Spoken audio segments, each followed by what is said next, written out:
Welcome back, everyone. It's Caleb over here at Red Racing Industries.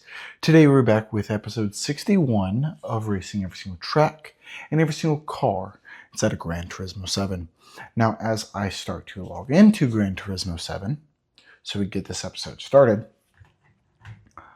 but I can't believe we've made it 60 episodes so far. This is absolutely crazy, and we are still working on iRacing. So let's go ahead and dive right in to episode 61.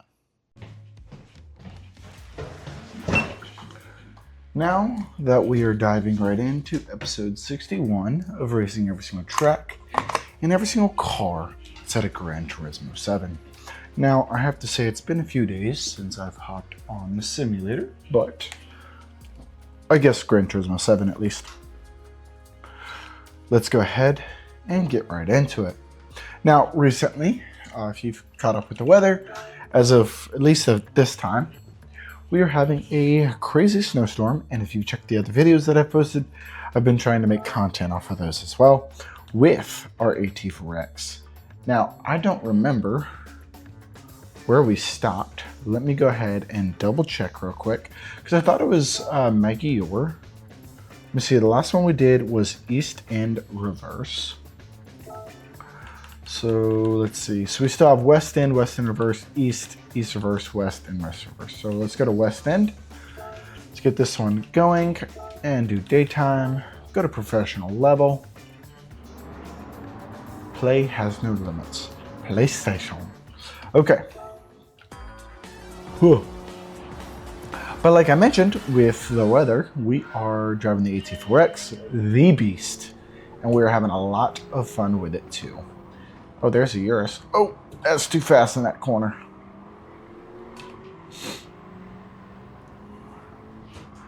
But we're continuing to get better and practice, be more patient.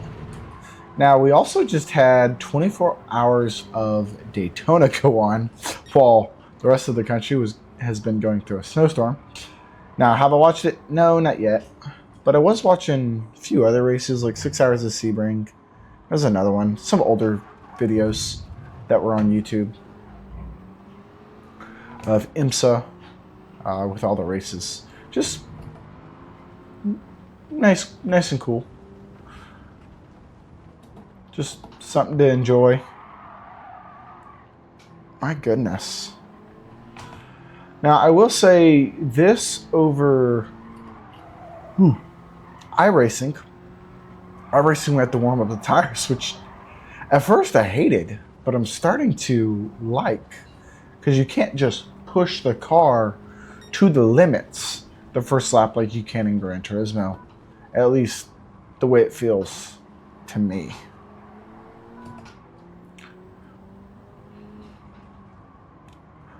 Because you have kind of a warm-up lap, even though a lot of things can happen in that first lap. But overall, I think it's a lot of fun. I didn't like it at first. I was a little intimidated by it. But now that I'm acquainted with it and used to it, it's definitely fun. A lot of fun. We're trying to close that gap from P1, which we're increasing from 12 seconds.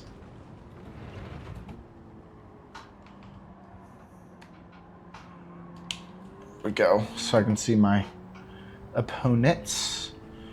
Now that we hit a 13-second gap. Come on. Decreasing that gap. We're pushing the Type R through the corners, I'll tell you that. Come on. Get behind the Alpha. Perfect. Off the track. We're closing that gap. That's good. It's crazy how we're already on the third lap. Didn't even realize it. Gotta keep control.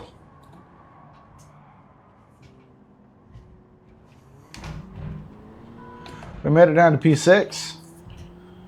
Oh, now they're getting another gap on us. Come on. Not trying to let that gap get to us. Oh. Little fighting going on. I will never have it in the straights in this car. It will always be the corners. Now they got some finishers. Flat out, flat out. There we go. Flat out, didn't let off. Got P6. That was amazing. That's one way to go about episode 61, I guess.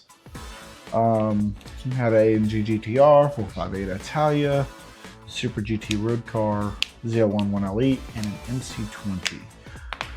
I still can't get down with the MC20 just because of how it brakes. At least when I did the training. That was at the startup. We practicing all this. But I will say thank you all again for watching episode 61 of Racing Every Single Track and Every Single Car inside of Gran Turismo 7. Now, before I forget, let's go ahead and mention the Honorable Porsche 944.